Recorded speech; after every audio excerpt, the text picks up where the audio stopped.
Myanmar की सत्ता पर जैसे जैसे सेना का शिकंजा कस रहा है, सत्ता से बेदखल आंग सान सू की मुश्किलें बढ़ती जा रही हैं।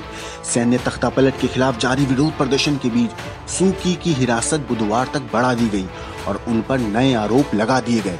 आंग सान सू की के वकील ने कहा कि उन पर नेचुरल डिजास्टर मैनेजमेंट लॉ के अनुच्छेद 25 के तहत आरोप लगाए गए हैं, जो अक्सर उन लोगों पर लगाए जाते हैं जो कोविड नियमों का उल्लंघन करते हैं। ये ऐसे आरोप हैं जिनसे सू की को बिना सुनवाई के ही अनिश्चित समय तक के लिए जेल में रखा जा सकता है।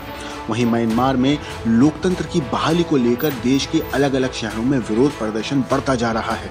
सेना के खिलाफ लगातार हो रहे इस प्रदर्शन में अब इंजीनियरिंग कॉलेज के छात्र भी शामिल हो गए हैं और अपनी नेता आंग सान सू की रिहाई की मांग कर रहे हैं।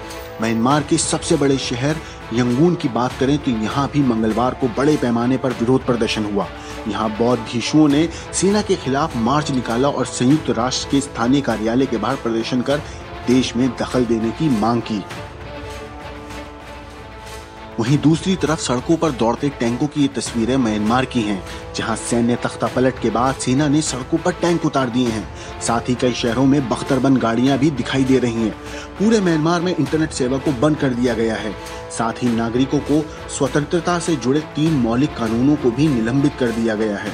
सेना की इस तैयारी को 1 फरवरी को हुए सैन्य तख्तापलट के बाद देश में हो रहे विरोध को खत्म करने के संकेत के तौर पर देखा जा रहा है। आपको बता दें कि म्यांमार की सेना ने 1 फरवरी को आंग सान सू की पार्टी की सरकार का तख्ता पलट कर दिया था।